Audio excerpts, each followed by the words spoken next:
భక్తులందరికీ నమస్కారం. గురు బ్రహ్మ గురు విష్ణు గురుదేవో మహేశ్వర గురు సాక్షాత్ పరబ్రహ్మ తస్మై శ్రీ గురవే నమః. ఓం శ్రీ సంకటహర గణపతియే నమః. ఓం శ్రీమాత్రే నమః.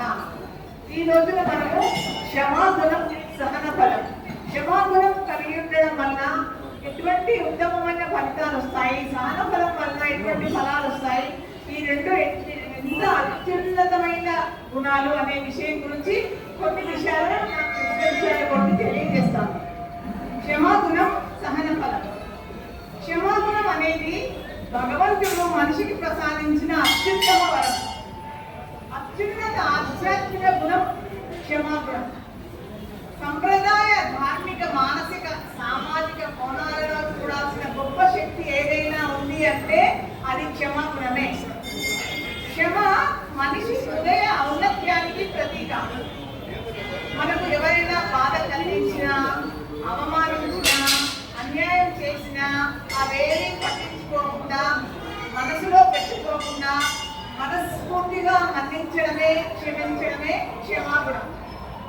భగవద్గీతలో శ్రీకృష్ణ పరమాత్మ దైవీ గుణాలు ఎన్నో ఉన్నాయి, అటువంటి దైవీ గుణాలలో ఒకటి క్షమాగుణం అని అది భక్తుడి లక్షణం అని చెప్పాడు. క్షమాగుణం అనేది భక్తుడి లక్షణం అని శ్రీకృష్ణ పరమాత్మ భగవద్గీతలో మనకు ఉపదేశించాడు. రాముడు ఎంతటి శత్రువునైనా తన ధర్మానికి భంగం కలగకుండా క్షమిస్తాడు. 7 రోజులు భీకరంగా యుద్ధం చేశాడు రావణుడు. 7 రోజులు భీకరంగా యుద్ధం చేసి రావణుడు పడిపోయాడు. అతనికి అంతిమ సంస్కారం చేయాలి కదా. రావణుడికి అంతిమ సంస్కారం చేయమని విభీషణుడిని ఆదేశించాడు శ్రీరామచంద్రుడు. అప్పుడు విభీషణుడు ఏమన్నాడంటే, రావణుడి లాంటి దుర్మార్గుడికి అంత్యక్రియలు చేయడానికి తనకు మనసు రావడం లేదన్నాడు విభీషణుడు. విభీషణుడు శ్రీరామచంద్రుడికి స్నేహితుడు. అలా వెంటనే రాముడు ఏమన్నాడంటే, స్నేహితుడి సోదరుడు తనకు కూడా స్నేహితుడే కదా, విభీషణుడు చేయకపోతే ఆ పని తానే చేస్తానన్నాడు శ్రీరామచంద్రుడు. అందుకని శ్రీరాముడిని శ్రీరామో విగ్రహవాన్ ధర్మ అంటారు. అది శ్రీరాముడు మనకు బోధించిన ధర్మం. ఒక వ్యక్తి జీవించి ఉండగా ఎన్ని దుర్మార్గపు పనులు చేసినా ప్రాణం పోగానే ఆ వైరం కూడా సమసిపోతుంది అన్నది రాముడి ప్రబోధం. అటువంటి ప్రబోధం క్షమాగుణం విశిష్టతను తెలుపుతుంది అన్నాడు శ్రీరామచంద్రుడు. ధృతరాష్ట్ర గాంధారులు వానప్రస్థానానికి బయలుదేరారు. ఎందుకంటే కౌరవ పాండవుల యుద్ధం ముగిసింది, కౌరవులు మొత్తం మంది చనిపోయారు. ధృతరాష్ట్ర గాంధారులకు ఎక్కడా దిక్కుదోచని పరిస్థితి ఏర్పడింది. వారు వానప్రస్థానానికి పోవాలి అని విరక్తిగా మారిపోయారు. వారు గాంధారి ధృతరాష్ట్రుడు వానప్రస్థానానికి వెళ్తుండగా ధృతరాష్ట్రుడి దుర్మార్గాలన్నింటినీ క్షమించింది కుంతీదేవి. కుంతీదేవి ధృతరాష్ట్రుడి దుర్మార్గాలన్నింటినీ క్షమించి దుర్యోధనుడిని ఆ దారిన తీసుకువెళ్ళింది. దుర్యోధనుడు అంత దుర్మార్గుడుగా కావడానికి కారణం ధృతరాష్ట్రుడు. ఆ ధృతరాష్ట్రుడు పాండవులను ఎంతో ఇబ్బందులుగా చేశాడు. అయినా సరే ధృతరాష్ట్రుడిని గాంధారిని కుంతీదేవి క్షమించి వారి వెంటే బయలుదేరింది. వృద్ధాప్యంలో ఉన్న వారికి సేవ చేయడానికి తాను కూడా వారి వెంట వెళ్ళి వారికి సేవలు చేసింది కుంతీదేవి. అలాగే ద్రౌపది కుమారుడు 5 ఉప పాండవులను అశ్వత్థామ సంహరిస్తాడు. అప్పుడు అర్జునుడు కోపోద్రిక్తుడు అవుతాడు. అలా అర్జునుడు కోపోద్రిక్తుడై అశ్వత్థామను చెప్పడానికి పూసుకోగా ద్రౌపది అడ్డు వచ్చింది. ఎంత క్షమాగుణం ఉంది ద్రౌపదికి! అలా అడ్డు వచ్చి, నేను పుత్రశోకంతో ఎలా బాధపడుతున్నానో అశ్వత్థామ తల్లి కూడా అలాగే శోకిస్తుంది కదా, అందుకని అశ్వత్థామను వదిలివేయమని అతన్ని క్షమించమని అర్జునుడితో ప్రార్థించి అశ్వత్థామను వదిలివేయిస్తుంది. అందరి క్షమాగుణాలు కలిగి ఉంటుంది ద్రౌపది. అశ్వత్థామను వదిలివేస్తాడు. బుద్ధుడు క్షమని అహింసక మార్గంగా చూశాడు. జైనులు ఏటా క్షమాపణ పర్వం జరుపుకుంటారు. ఆ సందర్భంగా ప్రతి ఒక్కరూ తన వల్ల ఎవరికైనా కలిగిన బాధకు క్షమాపణ చెప్తారు. క్షమ అనేది మనసుకు శాంతినిస్తుంది.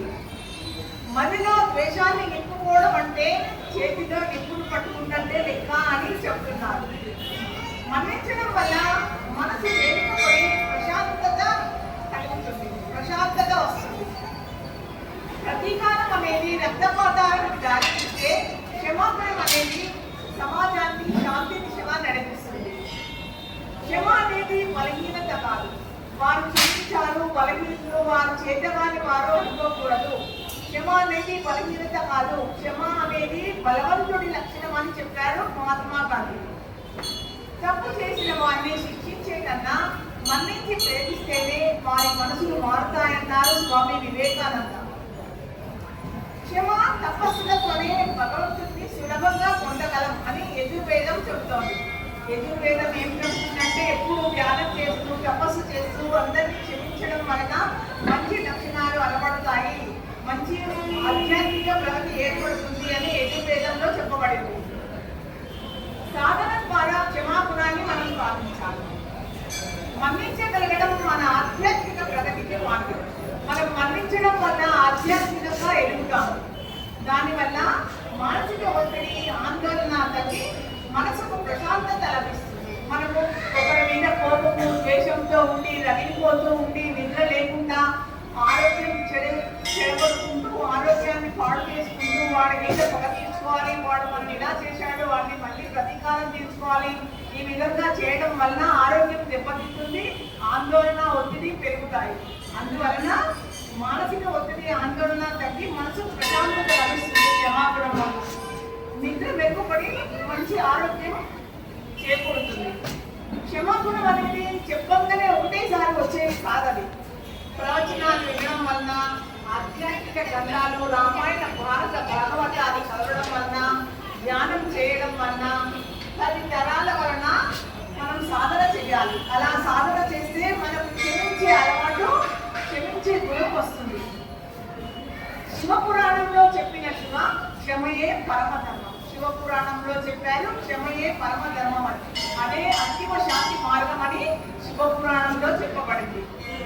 క్షమాగుణం కలవారిని భగవంతుడు అనుగ్రహిస్తాడని శివపురాణం విశదీకరించింది. క్రోధాన్ని వదిలి క్షమాగుణాన్ని భూషణంగా ధరించిన భక్తుడు భగవంతుడికి ప్రీతిపాత్రుడు అవుతాడు.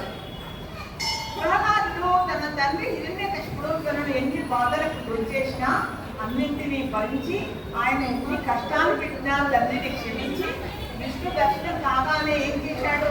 విష్ణు దర్శనం కాగానే తన తండ్రిని క్షమించమని, తన తండ్రికి సద్గతిని ప్రసాదించి మోక్షం ప్రసాదించమని విష్ణుమూర్తిని ప్రార్థిస్తాడు. ఆ విధంగా ప్రహ్లాదుడు తన తండ్రిని క్షమిస్తాడు. క్షమాగుణం అనేది అత్యున్నతమైనది. క్షమాగుణం ఉండడం వలన ఒత్తిడి, ఆందోళన తగ్గిపోయి ప్రశాంతత చేకూరుతుంది. భగవంతుడికి మనము ప్రీతిపాత్రులం అవుతాము. మరి మనము ప్రతి ఒక్కరము ప్రపంచంలో భూమిలో ఉండే ప్రతి ఒక్క వ్యక్తి ఏదో ఒక తప్పు చేసే ఉంటాడు, ఎన్నో అబద్ధాలు ఆడే ఉంటాడు. మరి దేవుడు మనకు క్షమిస్తున్నాడు కదా, మన దేవుడు మనం ఎలా క్షమిస్తున్నాడో మనం కూడా తప్పు చేసిన వారిని క్షమించి వారిని మంచి మార్గంలో నడిపించి వారు మంచిగా మాయనట్టుగా చేస్తే భగవంతుడికి మనం ప్రీతిపాత్రులం అవుతాం. అందుకని అందరము క్షమాగుణాన్ని కలిగి ఉండాలి. ఇప్పుడు సహన ఫలం పంచభూతాలు గాలి, నీరు, నిప్పు, ఆకాశము, భూమి. బ్రహ్మదేవుడు ఒకసారి ఏం చేశాడంటే పంచభూతాలను పెంచాడు. పంచభూతాలను పెంచి ఒక్కొక్కరిని ఒక్కొక్క వరం కోరుకోమన్నాడు. వరం కోసం తొందరపడింది ఆకాశం. అలా తొందరపడి అందరికంటే తాను పైన ఉండాలని కోరింది. బ్రహ్మదేవుడు ఆకాశాన్ని కోరిన కోరికను తీర్చాడు. అందరికంటే పైన ఆకాశాన్ని ఉంచాడు. ఎవరికి అందరంత ఎత్తులో ఆకాశాన్ని నింపాడు బ్రహ్మదేవుడు. మరి ఆకాశం మీద కూర్చునే వరాన్ని సూర్యుడు కోరడంతో నేటికి ఆకాశం మీద విహరిస్తున్నాడు. ఆకాశము, సూర్యుడు వారిద్దరి మీద ఆధిపత్యం చేసే వరం అడిగింది జలం. అలా అడిగిన జలం మేఘాల రూపంలో మారి ఆకాశం మీద పెత్తనం చెలాయిస్తూనే కొన్నిసార్లు సూర్యుడిని కప్పేస్తుంది. అంటే జలం మేఘాల రూపంలో మారి ఆకాశం మీద పెత్తనం చెలాయించినట్టుగా కనబడుతుంది. ఒక్కోసారి మేఘాల రూపంలో మారి సూర్యుడిని కూడా కప్పేస్తుంది. ఇప్పుడు ఆకాశము, సూర్యుడు, జలం పై ముగ్గురిని జయించే శక్తి నాకు కావాలి అని అడిగాడు వాయుదేవుడు. అప్పుడు వాయుదేవుడి కోరిక కూడా తీర్చాడు బ్రహ్మదేవుడు. వాయుదేవుడు వారి ముగ్గురు కన్నా పై స్థాయిలో తాను ఉండాలని కోరాడు. వాయువు అలా కోరడంలో వెలుగాలను వీచినప్పుడు రేగే దుమ్ము ధూళికి మేఘాలు పటాపంచలవుతాయి. అలా అయి కొంత సమయం సూర్యుడు కనుమరుగవుతాడు. మనకు తెలిసిన విషయమే. మేఘాలన్నీ పటాపంచలవుతాయి. దుమ్ము ధూళి విపరీతంగా పేరుకుపోతే ఆకాశము సూర్యుడు కొంత సమయం కనబడకుండా అవుతుంది. మరి భూదేవి చివరి వరకు వేచి చూసింది. నలుగురు పంచభూతాల్లో నలుగురు వారికి ఇష్టం వచ్చినట్టుగా వరాలు కోరుకున్నారు. చివరి వరకు సహనంగా వేచి చూసింది భూదేవి.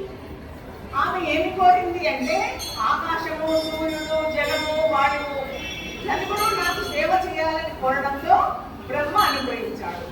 మరి వారు నలుగురు భూదేవికి ఎలా సేవ చేస్తున్నారు అంటే, అప్పటి నుంచి అలా కోరినప్పటి నుంచి ఆకాశం ఏం చేస్తుంది, భూదేవికి గొడుగు పడుతుంది. వేడిని వెలుగునిస్తున్నాడు సూర్యుడు. వర్షం కురిపించి భూమిని చల్లపరుస్తుంది జలం.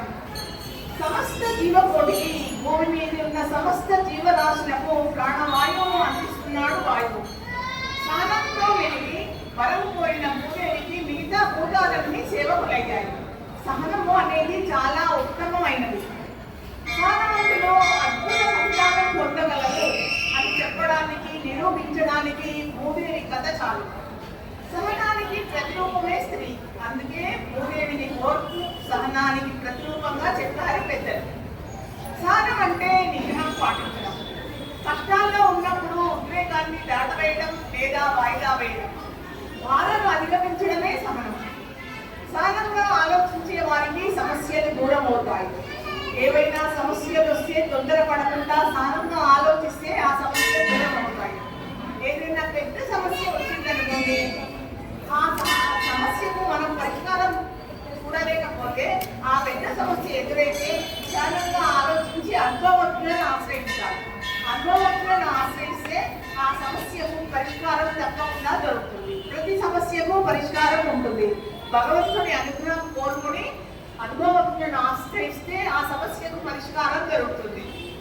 సహనం అనేది దైవ లక్షణం, ఒక నిగ్రహ శక్తి, ఒక అమూల్య సంపద. సహనం శాంతం మనిషిని అత్యున్నత స్థితికి చేరుస్తాయి. సహనం మనిషిని ఋషిగా మారుస్తుంది. సామాన్యుడిని గొప్పవాడిని చేస్తుంది, సత్యాన్ని చూపిస్తుంది. సహనగుణం అనేది ఆభరణం వంటిది. సహనం కలిగిన వ్యక్తికి ఆలస్యంగా అయినా సరే, లేటైనా సరే, ఆలస్యమైనా సరే విజయం చేకూరుతుంది. సహనం కలిగిన వ్యక్తికి విజయం దానంతట అదే వరిస్తుంది. సహన గుణం క్షమాగుణం అనేది అత్యున్నతమైనది. ఈ రెండు క్షమాగుణము సహన గుణము కలిగి ఉండడం వల్ల తప్పకుండా విజయం తథ్యం అవుతుంది. భూదేవి సహనంగా ఉన్నందుకు 4 పంచభూతాలు భూదేవికి సేవ చేశాయి కదా. ఆ విధంగా చివరి వరకు సహనంగా ఆమె ఉండి అన్ని కోరికలను అన్ని వరాలను పొందింది. అందువలన మనం తొందరపడకుండా సహనంగా ఆలోచించి సహనంగా పనులు చేసుకుంటే మన సమస్యలన్నీ తీరుతాయి. భగవంతుడికి ప్రీతిపాత్రులం అవుతాము. క్షమాగుణాన్ని సహన గుణాన్ని కలిగి ఉండడం వలన అత్యుత్తమ గుణాలు మనకు వచ్చి ఆధ్యాత్మికంగా ఎదిగి భగవంతుడికి ప్రీతిపాత్రులం అవుతాము తప్పకుండా. జై శ్రీరామ్.